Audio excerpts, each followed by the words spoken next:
After spending several days visiting friends in Austin, I was preparing for the long drive back to Louisiana. On my final day, my old high school friend Tom reached out through Instagram, asking when I was leaving.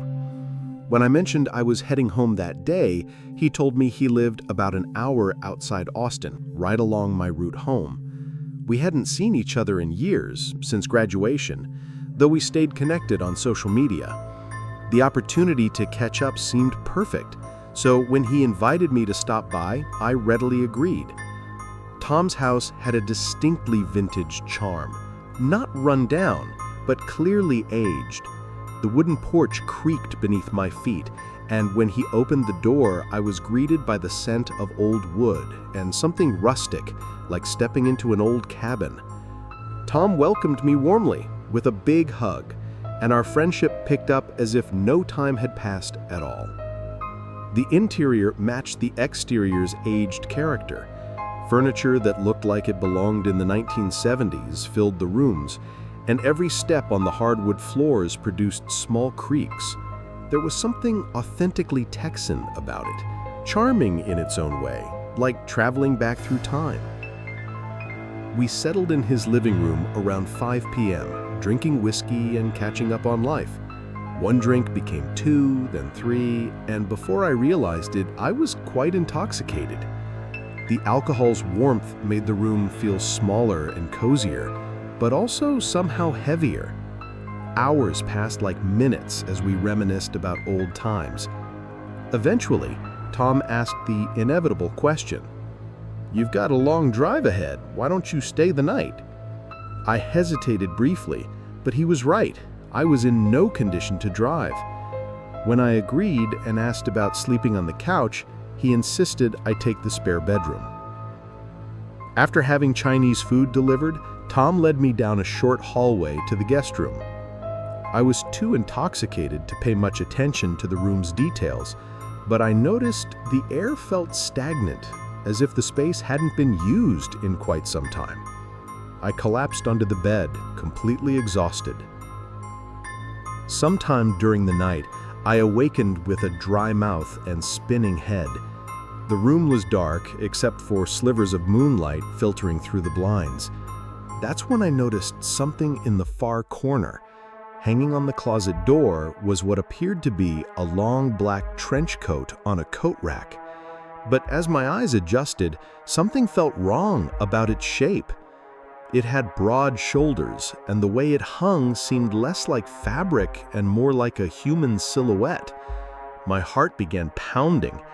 I didn't remember seeing it when I'd stumbled into bed, but perhaps I'd been too drunk to notice. I rolled over, trying to dismiss it as just a coat, but I couldn't resist peeking again. It was still there. I squeezed my eyes shut and forced myself back to sleep. When I woke again, it wasn't from discomfort, but from sound. A slow, soft creaking, like someone carefully stepping on old wooden floors. My eyes shot open. Dawn was creeping through the blinds, dimly illuminating the room. I turned toward the corner and my stomach dropped. The coat was gone. I sat up so quickly my head spun, my body buzzing with a sickening mixture of fear and residual alcohol. I scanned the room frantically. Nothing in the corner, just an empty closet door. I rushed to Tom's room where he was snoring, completely unaware of my panic. It took considerable effort to shake him awake through his alcohol-induced stupor. "The coat," I said breathlessly. "The black trench coat hanging on the closet door, it looked almost like a person." Tom squinted at me, confused. "What coat? I don't own a trench coat, and there's no coat rack in that room." I stared at him, waiting for him to admit he was joking, but his expression remained serious. When I insisted on showing him, he sighed but followed me back to the bedroom. It was right there. I pointed to the exact spot. Tom scratched his head, asking if I hadn't been dreaming, but I knew what I'd seen. I'd woken up twice, seen it there, then seen it gone. We stood in the eerie silence, before Tom suggested we search the house. We checked every room, every closet, every corner. Nothing. No signs of forced entry, no mysterious coats, nothing that could explain what I'd witnessed. Tom tried convincing me I'd been in some kind of half-dream state, seeing things that weren't there. I wanted to believe that. I didn't want to consider the alternative. As soon as the sun was fully up, I grabbed my belongings and hit the road, feeling almost guilty about leaving Tom alone after such a strange night. The entire drive back to Louisiana, my mind kept returning to that moment, waking up to that coat-like figure staring at me from the corner, then finding it completely gone in the morning. Maybe Tom had played an elaborate prank, though he's never admitted to anything. Or maybe, just maybe, there had been someone in that house watching me sleep who decided to vanish before morning came. This terrifying experience happened when I was 18, during a trip to Sweden with my parents and my friend Anna. We were on a domestic road trip with an 8-hour drive from home, planning to visit a theme park and stay at a campsite, though we hadn't made reservations. When we arrived in the city where the theme park was located, we planned to visit it the next day, so we needed accommodation for the night. Since we'd brought tents, my dad searched online for nearby campsites. He found one that seemed perfect and close by, so we called to make a reservation. Unfortunately, that day coincided with a major soccer tournament, and the campsite was fully booked. Without advance reservations, there was no space available. Dad called around, but we couldn't find any reasonably priced campsites near the theme park. Our only option was to find a natural camping spot. We set our GPS for the nearest parking area in a forest to avoid parking fines. Eventually, we found a spot in a nature reserve. When we arrived, there were some hikers around, so we asked if it was acceptable to set up tents there. A woman told us it was a good place to sleep and that there were no parking attendants. Based on her advice, we decided to camp in a small, isolated gravel parking lot surrounded by forest, with a beach just a 10-minute walk away. Initially, we considered setting up our tents on the beach, but something told me the parking lot would be better. As we unpacked to set up our shelter, I noticed a lone car parked further away in the lot. It appeared in poor condition and was empty, which seemed strange, since it was already evening and no one was at the beach or hiking in the woods. However, I didn't think much about it at the time. We set up 2 tents, one for my parents and one for Anna and me, placing them close together. After struggling with the setup, we finally finished. Anna and I made our tent cozy, watched YouTube, and ate snacks. By 11 p.m., we wanted to sleep at a reasonable hour to avoid being tired the next day. Around midnight, as my parents were already asleep and Anna and I were scrolling through TikTok, we suddenly heard a metallic sound from the parking lot, like a shovel being thrown onto gravel. We both jumped in fear, too scared to peek out of the tent window. We chose to stay silent and listen. The sound came from the direction of the abandoned car. Then we heard what sounded like a shovel being thrown into the car's trunk, followed by the trunk slamming shut. We sat in silence, hearts pounding, then heard the car speed off as if someone were trying to escape quickly. I texted a friend from a nearby city, telling him where we were staying. He replied with a warning that the nearby beach was known to be dangerous, with organized criminals often engaging in illegal activities there. We had no idea about this beforehand, and reading his message made me feel cold and deeply unsettled. About 10 minutes after the car sped away, just as Anna and I were beginning to calm down, we heard the loudest, most blood-curdling scream from a man coming from the woods. We were absolutely horrified. I immediately texted my mom about the scream, but when she didn't respond, I called to wake her up. She finally answered, saying neither she nor Dad had heard anything, reassuring me it was probably nothing serious. But I couldn't think of any normal reason for someone to scream like that. Anna and I huddled on our blankets, terrified and unsure what was happening. Every minute felt like an hour. Even though it was midnight, we were too scared to sleep.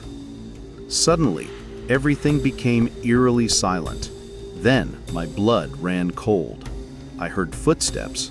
Someone was walking around our tents, moving stealthily. Anna and I sat frozen in fear. I put my phone down so its light wouldn't illuminate the tent, my heart racing so loudly I could hear my own pulse. There was no logical reason for anyone to be walking around our tents in the middle of the forest at this hour.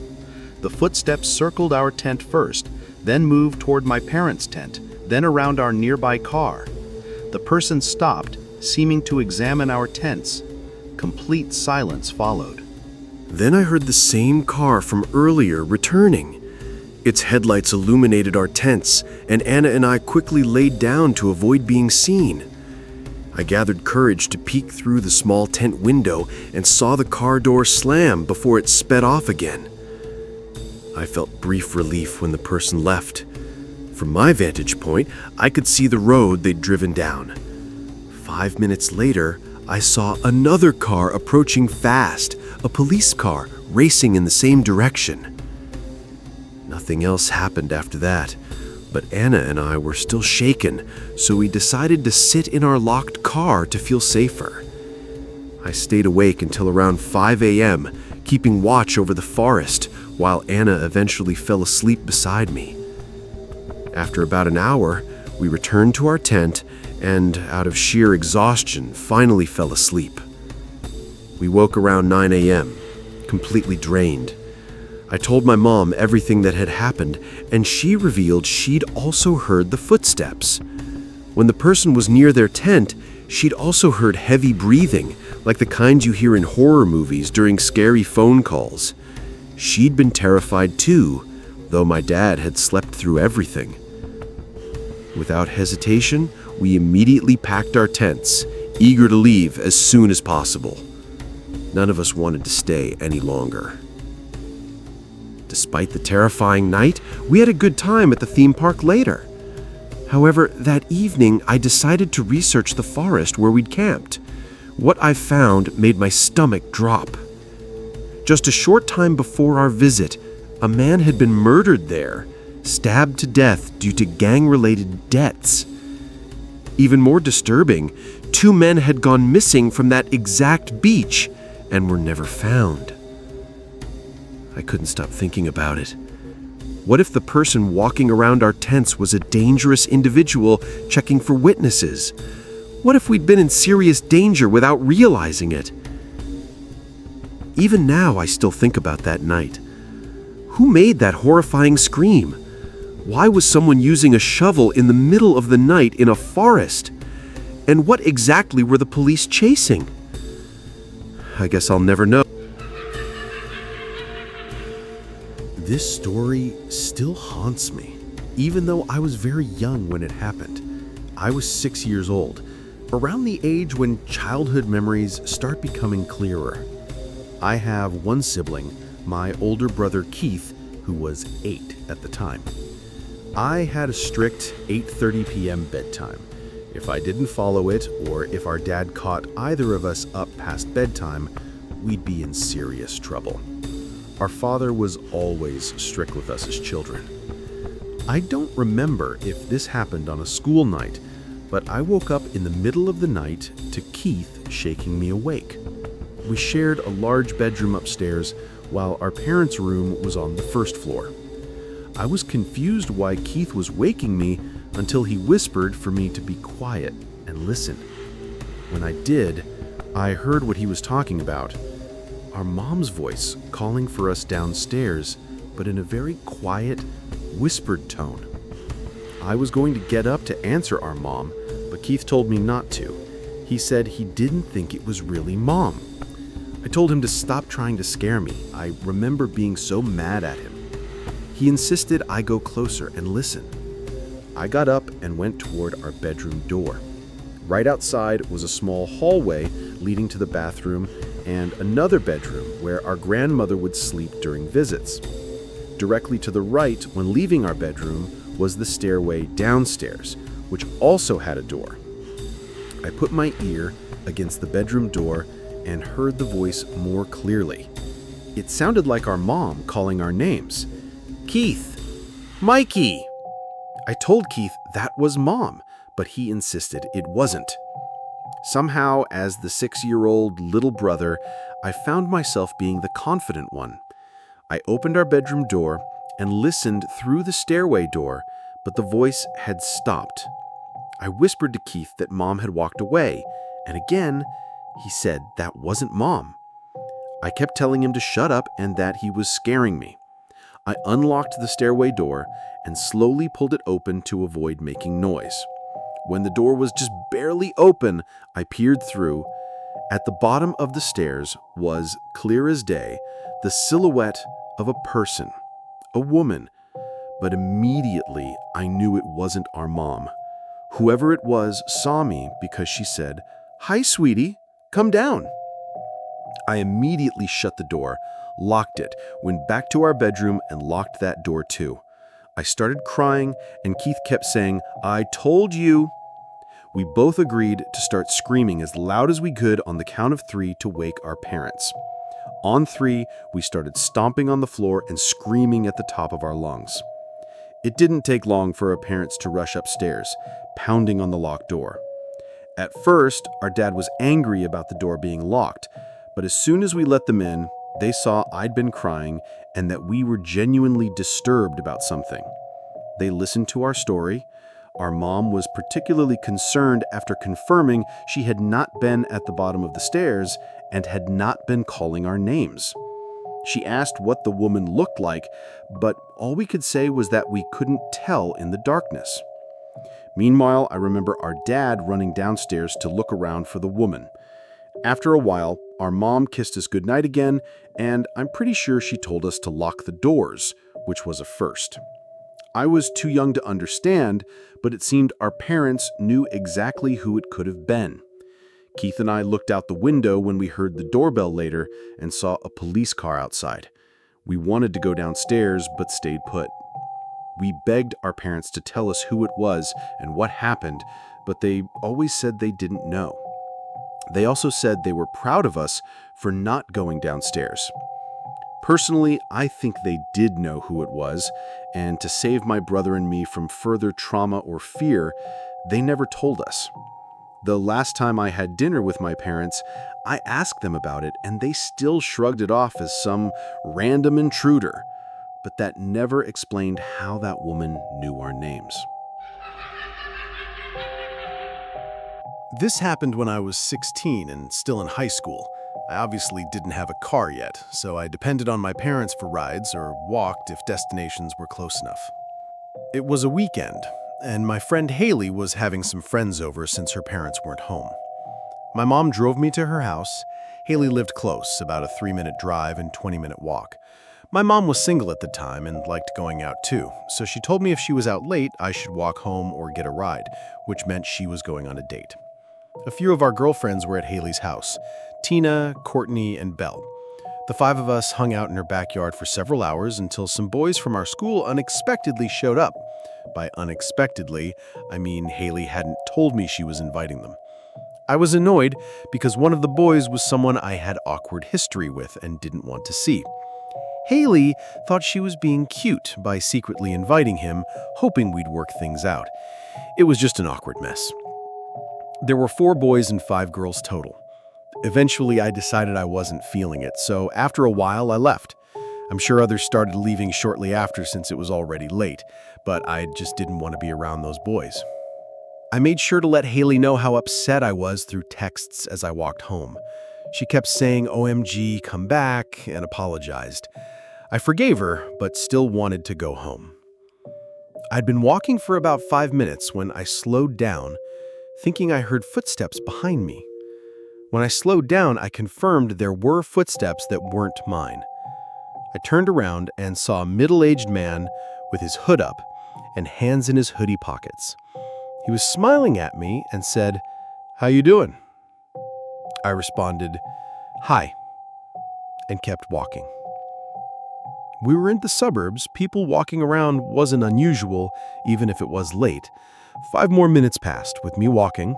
And every time I glanced back, the man was still behind me, roughly the same distance away, maybe slightly closer each time.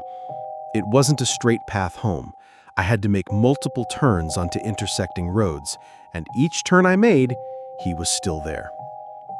I was texting my friends about it when the man said from behind me, "Isn't it such a nice night? Love this weather." I replied, "Yeah," and that was it. I started walking slightly faster, but not enough to seem like I was running away.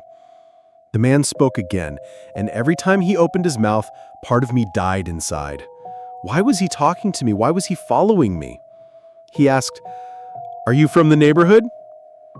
I replied, "No," making my answer short and firm. The man chuckled. I started asking all my friends for help, to send someone to pick me up. Ironically, the boy I'd been trying to avoid, I'll call him Brandon, was on his way to get me. Then the man said something that changed everything. "I'm not gonna hurt you. You live by the elementary school, right?" I turned around, and he stopped in his tracks. He was still smiling, but now his smile seemed disingenuous, sinister. I screamed, "Leave me alone!" and started running. I heard the man running behind me, catching up. At that point, my life was on the line, so I started screaming bloody murder, yelling, "Help me!" for everyone in their houses to wake up. My scream scared him off because he obviously didn't want witnesses. He dropped his nice guy facade and yelled something vulgar at me before running away into the darkness. I saw lights in houses around me turn on. One couple came out of their house and I explained I'd almost been kidnapped. I stayed there until Brandon arrived to pick me up. It was only about a minute drive after that. My mom wasn't home. She was out and not answering my texts. I didn't want to be alone, so I invited Brandon to stay the night. I know he was thrilled, but it didn't end there. We were up late, talking and reminiscing, when we both heard footsteps circling the house. My room was upstairs facing the backyard. We heard the gate to the backyard opening. My mom would never enter through the backyard, so something was wrong. I held back from calling out Mom, and instead Brandon and I looked out the window, watching. We didn't hear more sounds and were expecting to see someone walking around in the yard, but instead we heard a man's voice say, "I see you up there." I let out an audible gasp and stepped away from the window. Brandon yelled something like, "We're calling the cops, you freak." That's exactly what we did. The fact that this man knew where I lived meant he probably knew who I was. What if he knew I'd been going to Haley's house? Brandon did most of the talking with 911, trying hard to handle the situation, which I appreciated. I was honestly so happy he'd come inside. The cops showed up, and their presence made me feel safer. Just giving them a description of the man made me feel better. At least something was being done. My mom got home soon after and was just as freaked out as I was. They kept a police car parked on the block for a few hours as a deterrent. Thankfully, the story ended there. I didn't do any nighttime walking after that and was even scared to go into our backyard. My mom had our uncle install an entire security camera system, making no effort to hide them. They were on full display to deter that creepy man and any other potential threats. This incident prompted my mom to sell the house about a year later because she hated seeing me live in constant fear there. We never found out who that man was.